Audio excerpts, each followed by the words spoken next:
नमस्कार दोस्तों, आप सभी का स्वागत है मेरे ब्लॉग में। हम लोग अयोध्या धाम जा रहे हैं रामलला के दर्शन के लिए। ये मेरी माँ है और पत्नी है। हम लोग सोनपुर जंक्शन पे इंतजार कर रहे हैं एक पैसेंजर ट्रेन का जो हमें छपरा ले जाएगी। वहां से हमारी गाड़ी 7:30 बजे डायरेक्ट अयोध्या धाम जंक्शन के लिए है। और हम लोगों को ये पैसेंजर ट्रेन मिल भी गया है और हम लोग आराम से इसमें बैठ भी गए हैं। और हम लोग छपरा बस पहुंचने ही वाले हैं। ये मेरी माँ है और इसमें मेरी पत्नी भी साइड में वहाँ पे आप देख सकते हैं कि बैठी हुई है। ये हमारे मैनेजर सर की माँ है और ये उनकी वाइफ है। और ये है हमारे मैनेजर सर राजू सिंह। हम लोग पैसेंजर ट्रेन में बहुत ही अच्छे ढंग से सीट मिल गया, हम लोग बैठ गए और हम लोग जस्ट, और ये मैं हूँ दोस्तों राजीव कुमार, और हम लोग जस्ट पहुँचने ही वाले हैं छपरा जंक्शन पे। वहाँ से हमारी गाड़ी 7:30 बजे है डायरेक्ट अयोध्या धाम जंक्शन के लिए, जो हमें सुबह के 3:30 बजे वहां पहुंचा देगी। तो चलिए दोस्तों, अब हम सुबह में पहुंचने के बाद हम लोग अपना रूम पर पहुंच गए अच्छे ढंग से। और रूम से मेरी बीबी, माँ और राजू सर की पत्नी और भी सारे जितने भी पर्सन 12 पर्सन हम लोग थे, सभी निकल रहे हैं सुबह सुबह पहुंचने के जस्ट आधे घंटे बाद, फ्रेश होने के बाद सरयू नदी के लिए। वहां पे हम लोग सरयू नदी पे पहुंचेंगे, वहां पे स्नान करेंगे। ये था हमारा होटल जिसका नाम है श्री राधे राधे गार्डन, जो अयोध्या धाम रामलला के जो मंदिर बना है उससे लमसम 7.5 किलोमीटर दूर था हम लोगों का होटल, जो गोमती हॉस्पिटल गनौरा बाईपास के बगल में था। हम लोग सभी लोग 5:30 बजे तक लगभग यहाँ अपने होटल पे पहुंच गए थे सुबह में ट्रेन से उतरने के बाद। और अब आधा घंटा के फ्रेश होने के बाद हम लोग 7 साढ़े 7 बजे के आसपास सभी लोग यहाँ से निकल रहे हैं सरयू नदी के लिए। वहां पे स्नान किया जाए। ये हमारे राजू सर भी साथ में है। सभी लोग 12 पर्सन हम लोग सरयू नदी के लिए जा रहे हैं। ये हमारा ऑटो लगा हुआ है जो भाई साहब हमें जंक्शन से भी हमारे डेरा तक छोड़ने के लिए 5:30 बजे निकले थे। भाई साहब ने 300 रुपया चार्ज किया 7.5 किलोमीटर का। और ये जो पथ आप देख रहे हैं ये हमें डायरेक्ट सरयू नदी को ले जाएगी, जो हम लोगों को लमसम 1 किलोमीटर पहले भाई साहब ने छोड़ दिया था ऑटो वाले ने। वहां से हम लोगों को पैदल सरयू नदी की यात्रा करनी पड़ी। दोस्तों एक बात बता दूं, अयोध्या जाने हम लोग जो गए थे वो 1 जनवरी को गए थे और 1 जनवरी की जो यात्रा थी काफी भीड़ भाड़ वाली यात्रा थी, जिसके कारण गाड़ियों को बहुत पहले ही रोक दिया जाता था और हम लोगों को काफी ज्यादा पैदल यात्रा करना पड़ा था। ये सरयू नदी तक पहुंचने के लिए लमसम हम लोगों को 1-1.5 किलोमीटर यात्रा करना पड़ा। रास्ते में बहुत अच्छे अच्छे मतलब कि रामायण काल की कलाकृतियां उकेरी हुई थी। और ये बहुत ही सुंदर सा स्तंभ आप लोग देख रहे होंगे पिलर टाइप का, जिसमें बहुत सुंदर ढांचा आकृति बनाया हुआ है। बहुत ही मनमोहक दृश्य था दोस्तों। बहुत ही मजा आ रहा था, पैदल चलकर भी बहुत ही आनंद आ रहा था, क्योंकि रास्ते की जो खूबसूरती थी, अयोध्या का जो विकास था, कलाकृतियां थी, रोड का जो बनावट था वो बहुत ही सुंदर था दोस्तों। सरयू नदी के जस्ट किनारे ये बीना का स्ट्रक्चर बना हुआ है। हम लोग लगभग पहुंच चुके हैं सरयू नदी के किनारे और यहाँ से मात्र 1.5 किलोमीटर पे हनुमान गढ़ी है और राम जन्मभूमि 1.8 किलोमीटर पे है। यानी कि हम लोग यहाँ पे स्नान करेंगे सरयू नदी पे और स्नान करने के बाद निकलेंगे हनुमान गढ़ी के लिए। पहले यहाँ पे राम मंदिर का छोटा छोटा आकृति का स्ट्रक्चर खिलौने टाइप से बेचा जा रहा था दोस्तों। ये है हमारा सरयू नदी, बस घुटने भर पानी था। ये लगता है जैसे कृत्रिम सरयू नदी है और मैं इसमें अभी स्नान कर रहा हूँ, आप सामने देख रहे होंगे मुझे दोस्तों। और बहुत ही ठंडा पानी था, पानी घुटना भर ही था, लेकिन बहुत ही दबंग स्टाइल में मैं चलते हुए यहाँ पे आगे बढ़ रहा हूँ। सभी लोग स्नान कर लिए थे, सबसे लास्ट में मैंने स्नान किया। और यहाँ पे मेरी माँ और मेरी पत्नी जो है गंगा सरयू नदी की पूजा अर्चना कर रही है। नहाने के बाद आप देख सकते हैं बहुत ही मनमोहक दृश्य था दोस्तों। मुझे बहुत ही मजा आया, बहुत ही आनंद का अनुभव हुआ। तीर्थ यात्रा का एक अलग ही उत्सव होता है दोस्तों, वही उत्सव का मजा हम लोग ले रहे थे। और देखिए किस खूबसूरती हमारी संस्कृति में है कि गंगा स्नान के बाद गंगा का पूजा किया जाता है और उसके बाद एक दूसरे को पूरा मांग भर सिंदूर किया जाता है। और मेरी माँ और पत्नी ऊपर की तरफ आ रही है पूजा करने के बाद। आप बोलिए सिया रामचंद्र की जय, जय श्री राम। और यहाँ दोस्तों हम लोग स्नान करने के बाद रामचंद्र जी का जयकारा लगाने के बाद हम लोग यहाँ पे निकल चुके हैं वहाँ के प्राचीन भोलेनाथ का मंदिर श्री नागेश्वर नाथ मंदिर में भोले बाबा को जल अर्पण करने के लिए, उनका दर्शन करने के लिए निकल पड़े हैं। जो मात्र स्नान जो हम लोग जिस जगह पे किए सरयू नदी के किनारे, उससे महज 100 से 200 मीटर की दूरी पे था दोस्तों। हम लोग जितने भी 12 पर्सन थे, आप देख सकते हैं, मेरी माँ है, पत्नी है, राजू सर की पत्नी है, राजू सर की बहन है, उनकी भगनी है, और ये बाबा को देखिए दोस्तों, राम का ध्वज लिए हुए जा रहे हैं। ये नागेश्वर नाथ मंदिर से पहले एक छोटा सा मंदिर था दोस्तों। ये देख सकते हैं नागेश्वर नाथ मंदिर के जो एंट्री का जो रास्ता है वो है दोस्तों। आपको दोनों तरफ बैगर मिल जाएंगे, भिखारी मिल जाएंगे जो बाबा के द्वार के आगे बैठे हुए थे। हम लोगों ने भी बहुत सारा दान दिया। ये है हमारा नागेश्वर नाथ मंदिर, बहुत ही प्राचीन मंदिर है जो सरयू नदी के किनारे बसा मतलब स्थित है। हम लोग मंदिर के अंदर एंट्री ले रहे थे और देखिए मैं यहाँ पे श्री राम का टीका लगाकर अंदर मंदिर में प्रवेश करने का प्रयास कर रहा हूँ। मेरी पत्नी है, माँ है, और भी जितने 12 पर्सन है, मैनेजर सर, उनकी पत्नी, सभी लोग मंदिर में दर्शन करने के लिए अंदर जा रहे हैं। काफी भीड़ था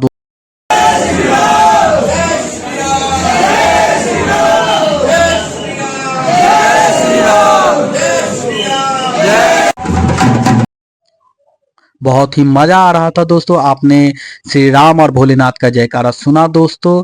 और ये पत्नी और मेरी माँ और राजू सर की पत्नी सभी लोग दर्शन करके बाहर निकल चुके हैं। और नागेश्वर नाथ मंदिर के बाहर बहुत ही खूबसूरत नजारा। हर हर महादेव, जय श्री राम।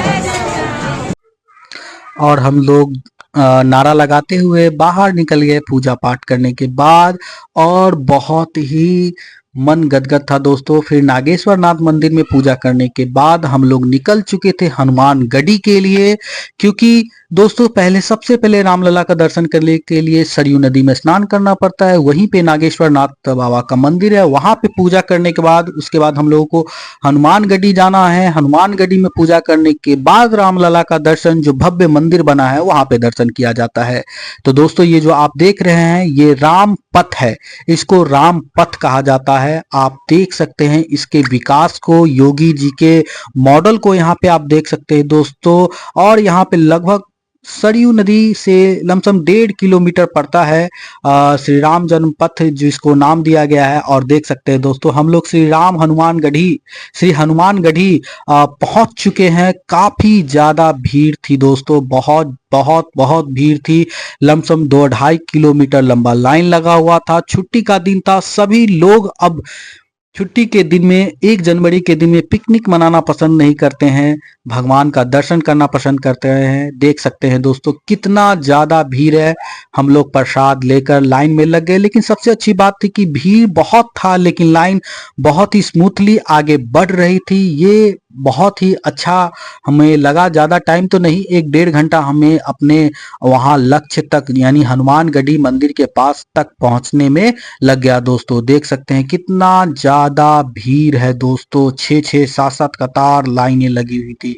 ये बहुत ही पुराना मंदिर हमें दिखा, तो हमने सोचा कि चलो इसको भी अपने कैमरे में कैद कर लेते हैं। और देख सकते हैं मैं हूं, मेरे पीछे मेरी पत्नी है, मेरी माँ है, राजू सर की माँ है, राजू सर की बहन है, और उनकी भगनी है, और भी राजू सर साइड के लाइन में है। बहुत ही खूबसूरत नज़ारा था दोस्तों। देख सकते हैं लाइन में भी लगे हुए थे, राम राम का नाम लेते हुए हम लोग आगे बढ़ रहे थे इतना। ये देखिए दोस्तों, आपको रेड कलर का जो मंदिर बुझा रहा है वही हनुमान गढ़ी मंदिर है, और नीचे आपको सामने लिखा भी मिलेगा श्री राम श्री हनुमान गढ़ी। दोस्तों ये उसके बगल में एक प्राचीन मंदिर है जो कहा जाता है कि राजा दशरथ का मंदिर था, राजा दशरथ का महल के पास का ही कोई मंदिर है। और ये देख सकते हैं दोस्तों, आपको क्लियर दिख रहा होगा श्री हनुमान गढ़ी अयोध्या। हम लोग अभी भी काफी पीछे हैं दोस्तों, और मंदिर काफी ऊंचाई पे है।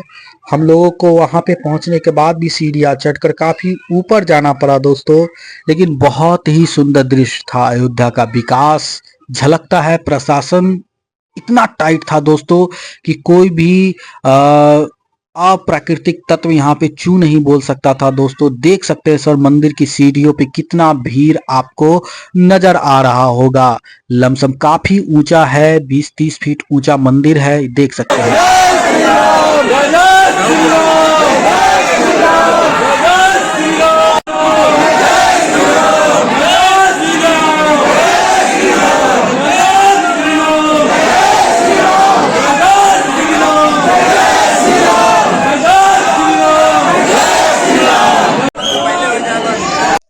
जयकारा तो आप लोगों ने सुन ही लिया होगा दोस्तों कि कितने जोर जोर से भक्त राम जी का जयकारा लगा रहे थे और हनुमान जी का जयकारा लगा रहे थे।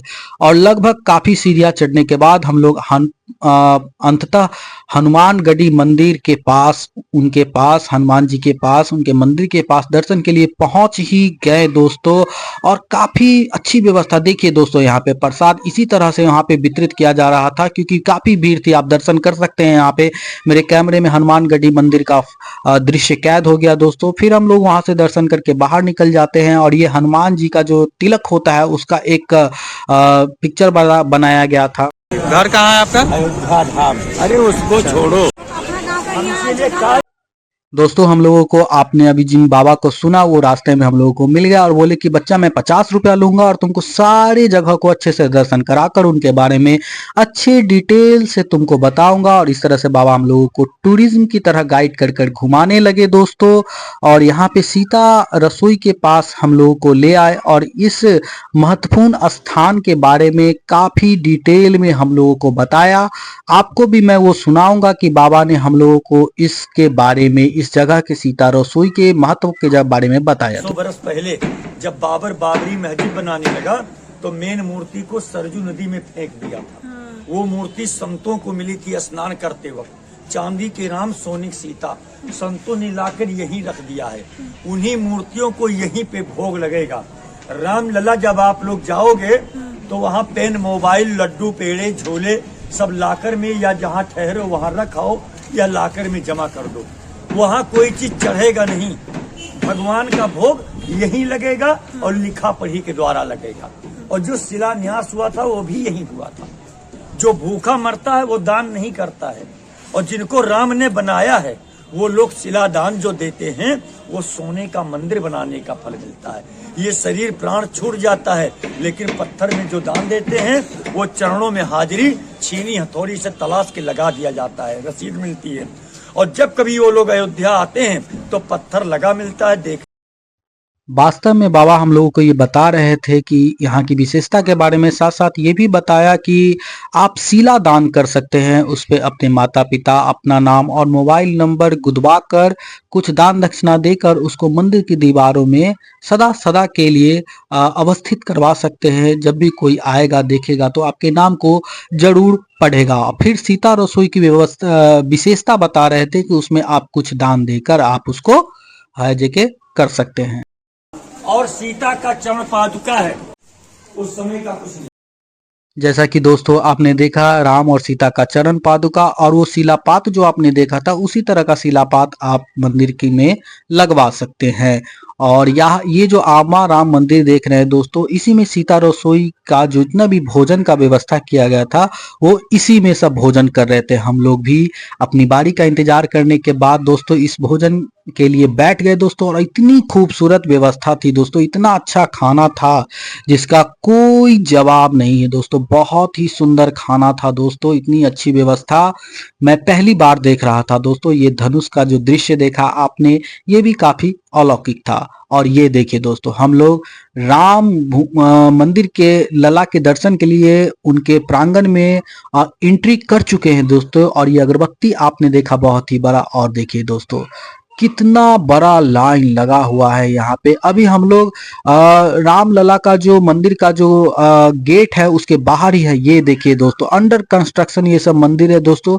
लेकिन रामलला जिधर विराजमान है वो इससे दाहिने साइड में लमसम 1 किलोमीटर दूर इतना बड़ा मतलब कि कैंपस है हमारे रामलला के मंदिर का दोस्तों। इस मंदिर, ये अंडर कंस्ट्रक्शन मंदिर है। इससे 1 किलोमीटर की दूरी पे मेन मंदिर है जहाँ पे रामलला विराजमान है। हम लोग कैंपस के अंदर आ चुके हैं दोस्तों, और यहाँ पे कुछ फोटो शूट वीडियो करने के बाद मैं जाऊंगा रामलला के दर्शन करने के लिए उस लाइन में लगने जहाँ पे बहुत सारे लोग रामलला के दर्शन के लिए लगे हुए हैं। ये देखिए दोस्तों, उस रामलला मंदिर के जो कैंपस में बहुत सारा मंदिर जो अंडर कंस्ट्रक्शन है दोस्तों, उसका दृश्य मैं आपको दिखा रहा हूँ। सेम बिल्कुल उसी तरह से कलाकृतियां, और इतनी मनमोहक लग रही थी दोस्तों कि मैं इसका वर्णन शब्दों में नहीं कर सकता। दिल धन्य हो गया और हृदय कल्पित हो गया दोस्तों। लेकिन दोस्तों आप सभी से माफी चाहूंगा कि हम लोग रामलला के दर्शन करके लौट चुके हैं। रात का समय हो चुका है, 4 घंटा में हम लोग रामलला का दर्शन कर पाए दोस्तों। लेकिन वहां का कोई भी फोटो वीडियोग्राफी नहीं ले पाए क्योंकि मोबाइल ले जाना वहां के बाद अलाउ नहीं था। लॉकर में या तो आप जमा कर सकते हैं या अपने डेरा पे छोड़ सकते हैं। ये सुबह का अयोध्या धाम का जंक्शन का दृश्य है दोस्तों, क्योंकि हम लोग अपने डेरा पे रात को पहुंचने के बाद खाना पीना खाकर सो गए और सुबह सुबह ट्रेन पकड़ने के लिए बनारस जाने के लिए हम लोग स्टेशन पे आ गए। लेकिन किस्मत खराब था दोस्तों, अयोध्या से बनारस जाने की सारी ट्रेनें कैंसिल थी दोस्तों। ये देखिए बड़ा सा गिलहरी बना हुआ है दोस्तों अयोध्या जंक्शन के अंदर। अभी दोस्तों अयोध्या और अयोध्या जंक्शन अंडर कंस्ट्रक्शन है दोस्तों। बहुत सारी काम बची हुई थी जिसके कारण बनारस की हमारी सारी ट्रेनें कैंसिल हो गई दोस्तों, जिसके कारण हम लोग बनारस नहीं जा पाए। हम लोगों का बनारस जाने का भी ये ट्रिप था दोस्तों, लेकिन हम लोग बनारस नहीं जा पाए। हम लोगों को अयोध्या से ही घर वापस आना पड़ा क्योंकि सारी ट्रेनें कैंसिल हो गई, क्योंकि अंडर कंस्ट्रक्शन है अभी यहाँ पे अयोध्या का जंक्शन। ये देखिए दोस्तों, हम लोगों का 1:15 में गोरखपुर के लिए एक पैसेंजर ट्रेन था। उस पैसेंजर ट्रेन को पकड़कर हम लोग अपने घर के लिए प्रस्थान कर चुके हैं। गोरखपुर उतरेंगे, फिर वहां से एक एक्सप्रेस है ब्राउनी एक्सप्रेस, उसको पकड़कर हम लोग घर पहुंच जाएंगे दोस्तों। कुछ फोटोग्राफ्स हैं दोस्तों हम लोगों का अयोध्या धाम जाने से पहले जाते वक्त वहां कुछ खींची गई बहुत सारी यादें वाली फोटो है दोस्तों। आप लोग उस फोटो को देखें और एंजॉय करें दोस्तों। बहुत खूबसूरत खूबसूरत फोटो है दोस्तों सभी लोगों का दोस्तों। लेकिन आपसे एक प्रार्थना है कि अगर ये ब्लॉग, ये वीडियो थोड़ा सा भी अच्छा लगा हो तो प्लीज वीडियो को लाइक कर दे, चैनल को सब्सक्राइब कर दे और इसे शेयर करना ना भूले। Enjoy it.